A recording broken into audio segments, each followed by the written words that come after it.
नमस्कार, insider live देख रहे हैं आप और मैं हूं आपके साथ कोमल।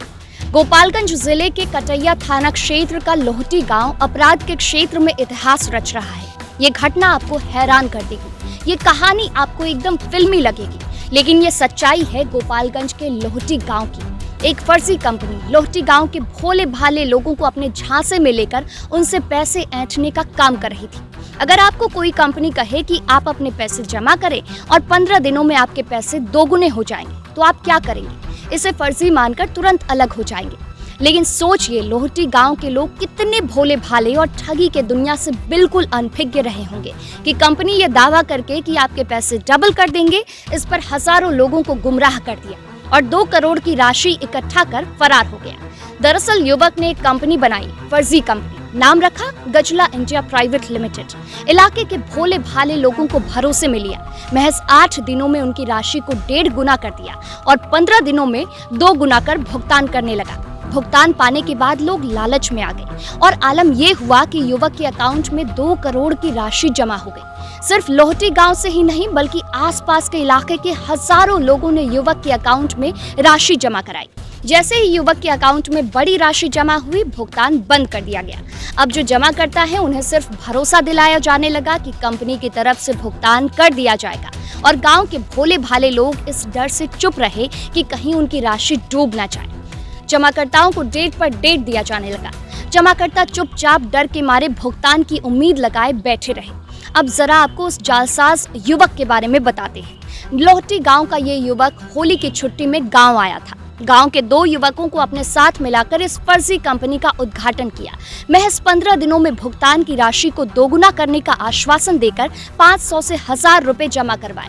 गांव के भोले भाले लोगों ने भी युवक की बात पर भरोसा कर छोटी छोटी रकम जमा की। युवक 15वें दिन जमाकर्ता के दरवाजे पर जाकर राशि का दोगुना भुगतान कर देता। उसके बाद राशि जमा करने वालों का तांता लग गया और लोग बड़ी संख्या में बड़े बड़े अमाउंट्स जमा करने लगे। 2 महीने में ही लोगों ने उस युवक के अकाउंट में 2 करोड़ से अधिक की राशि जमा करा दी। जैसे ही इतनी मोटी रकम जमा हुई, उस युवक ने भुगतान करना बंद कर दिया। जमाकर्ताओं से आधार की कॉपी, पासपोर्ट साइज फोटो, तमाम चीजें जमा कराई जाती थी।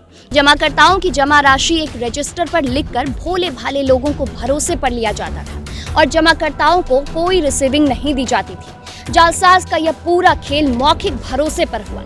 अब जमाकर्ता परेशान हैं। अब भी इन भोली भाली जनता को भरोसा है कि इनकी राशि इन्हें डबल होकर मिलेगी। अब सवाल ये उठता है कि युवक के पास इतनी रकम आती कहां से थी कि वह 15वें दिन दोगुनी रकम का भुगतान करता था। तो आपको बताएं, इस युवक ने अपनी बीवी के गहने बेच दिए, बछड़े, यहाँ तक इसने अपनी जमीन तक बेच डाली। साथ ही साथ लोगों को अपने भरोसे में लाने के लिए और डबल भुगतान करने के लिए इसने चोरी भी की। और बताया ये भी जा रहा है कि युवक के पिता भी वहां के गिने चुने अपराधियों में से एक थे। तो इस युवक का क्रिमिनल बैकग्राउंड रहा है। वहीं आपको बताएं, पुलिस में यह मामला सामने आ चुका है। गांव के ही एक व्यक्ति ने एफआईआर की है। आप अपने स्क्रीन पर एफआईआर की कॉपी देख सकते हैं। जब उस व्यक्ति ने एफआईआर की तो उसके घर पर फायरिंग कराई गई। फायरिंग का यह वीडियो पहले आप देखिए।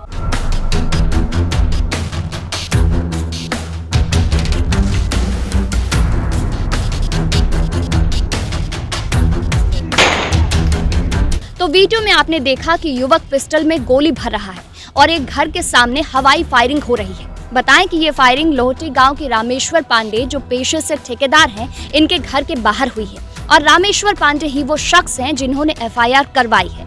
इनको भी झांसे में लेकर इनसे 15 लाख रुपए ऐंठे गए। जब निर्धारित समय पर इन्हें राशि नहीं मिली तो ये दबाव बनाने लगे। इनकी आवाज को दबाने की पूरी कोशिश की गई।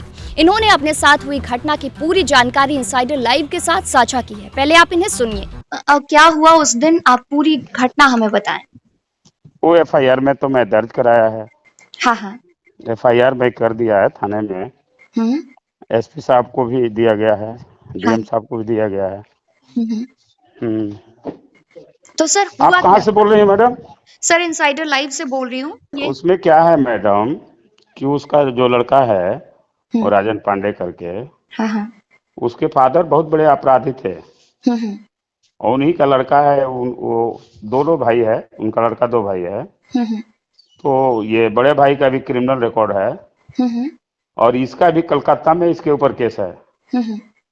ये गांव में आने के बाद बहुत सा मैंने लोगों को पैसा दिया 1 रुपया का किसी को 1.5 रुपया दिया, किसी को और ज्यादा भी दिया, और एजेंट बनाया लोगों को कमीशन देने के लिए। उसमें भोले भाले बच्चे भी आ गए, और पैसा जो दिया ना 2-4 हफ्ते, वो 2-4 हफ्ते देने के बाद उसके लालच में पूरे गांव के लोग आ गए। अभी उसके भय के चलते, जैसे वो तो उसका भाई जो है पेशेवर अपराधी है, तो उसके भय के कारण जो है कि गांव के लोग, सभी लोग अभी बोल नहीं पा रहे हैं गुपचुप। अगर गुप्त रूप में कोई रिपोर्टर आके अगर जानकारी ले घर घर घूम के, तो वो लोग बोल सकते हैं। इसलिए कि सब औरतों लोगों ने, गरीब गरीब जो बकरी बेच के, मुर्गी बेच के, वो खेती करके जो सोनी रोपनी होता है ना, काम में, वो करके वो पैसा वो लोग जमा किया है। अच्छा। यही स्थिति है। तो और हमारे ऊपर उधर से धमकी भी आ रहा है। आपने कितने पैसे जमा किए थे? हमारा लगभग 15 लाख है। अच्छा। तो मतलब 15 लाख की राशि आपने जमा की, उसके बाद उसके बाद ही वो फरार हो गया क्या? हाँ हाँ, उसके बाद जैसे वो क्या है, ग्लेज कंपनी करके वो बताता है इस कंपनी में हम अधिकारी हैं। सॉरी, कंपनी का नाम आपने क्या बोला? ग्लेज करके। ग्लेज। ओके। तो उसमें वो बताता है कि हम उस कंपनी का अधिकारी हैं। ये बता के वो पैसे लोगों को दिया भी। अरे सभी को लॉकडाउन में 2 पैसे की लालच है, हैं? वो मान ली 1,000 का 1,500 रुपया दिया, 10,000 का 15,000 दिया, किसी को 17,000 दिया। इसके वो 2-4 हफ्ते बहुत अच्छा लोगों को पैसे दिया भी। उसके झांसे में आके सभी लोग सोचे कि भाई अच्छी कंपनी है, कोई बिजनेस कर रही है, उस बिजनेस में और पैसे आ रहा है। अच्छा। तो एक ही बार मैंने गुपचुप में, जैसे मान लीजिए औरत को, हस्बैंड को नहीं मालूम है, और उसका औरत जाके वहाँ पैसा दे आई है रात में जाके उसकी माँ को।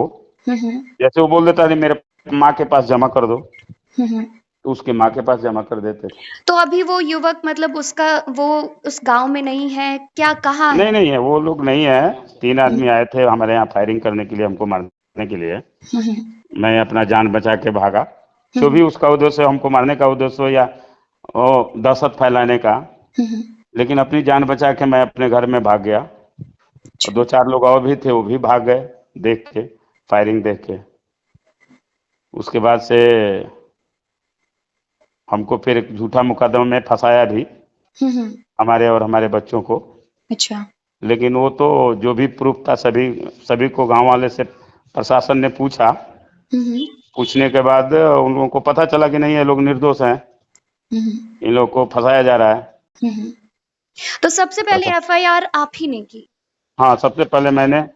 जब हमको झूठे मुकदमे में, मैं भी डर से एफआईआर नहीं किया था, कि लास्ट में वो जब हमको झूठा मुकदमा में फंसाने का कोशिश किया, प्रशासन हमको भी पकड़ कर लेकर गई थी, लेकिन प्रशासन ने हमको फिर देखा कि नहीं ये निर्दोष है, प्रशासन ने हमको छोड़ दिया। अच्छा। अब स्थिति यही है। देखिए अभी गांव में रोपनी की सबका टाइम है। लगता है कि अगर कोई भी प्रेस रिपोर्टर किसी भी एथी का आ जाए, न्यूज चैनल का, तो अगर घर घर घूम दे, अगर आप लेडीज हैं तो लेडीज अगर घर में जाके पूछे तो लोग जरूर बताएंगे कि हमारा इतना पैसा है, हमारा इतना पैसा है। Okay madam, thank you sir. युवक अब फरार है। पुलिस ये कह रही है कि उसके नंबर को ट्रेस किया जा रहा है। हालांकि अब तक युवक का कुछ पता नहीं चला है। ग्रामीणों को शक है कि वह अपनी पत्नी और घर के बाकी लोगों से कांटेक्ट में है। अगर उसकी बीवी का नंबर ट्रेस किया जाएगा तो हो सकता है कि उस जालसाज का पता चल जाए कि वह कहाँ है। वहीं मामला सामने आने पर इलाके के एसपी आनंद कुमार ने भरोसा दिलाया है कि इसकी जांच पूरी तरह से होगी और दोषी को बख्शा नहीं जाएगा। तो इनसाइडर लाइव हर ऐसे मुहिम में आपका साथ देगा और ऐसे अपराधियों को बेनकाब करने की पूरी कोशिश करेगा। ऐसे और शातिर अपराधियों को हम बेनकाब करते रहेंगे। इनसाइडर लाइव इसके लिए पूरी तरह से कमिटेड है और इनसाइडर लाइव ऐसे भोली भाली जनता से अपील करता है कि ऐसे ठगों से सावधान रहें। अरे आप सोचिए ना, जब देश के जो बड़े बड़े बैंक्स हैं वो आपको इतना इंटरेस्ट रेट नहीं दे पाते हैं, तो ये ठगबाज आपको कहाँ से इतने पैसे दे देंगे। और ये सोचने वाली बात है कि ये ठगबाज अचानक कहाँ से उत्पन्न हो जाते हैं और इतने इंटरेस्ट आपको दे कैसे देंगे। तो ऐसे ठगबाजों के चंगुल में ना फंसें और अगर ऐसे ठगबाज आपकी नजर में आते हैं तो इमीडिएटली पुलिस को इन्फॉर्म करें। इस मुहिम में इनसाइडर लाइव आपके साथ पूरी तरह से तत्पर रहेगा और ऐसे अपराधियों को बेनकाब करने की पूरी कोशिश करेगा। फिलहाल वीडियो में इतना ही। आप बने रहिए इनसाइडर लाइव के साथ। धन्यवाद।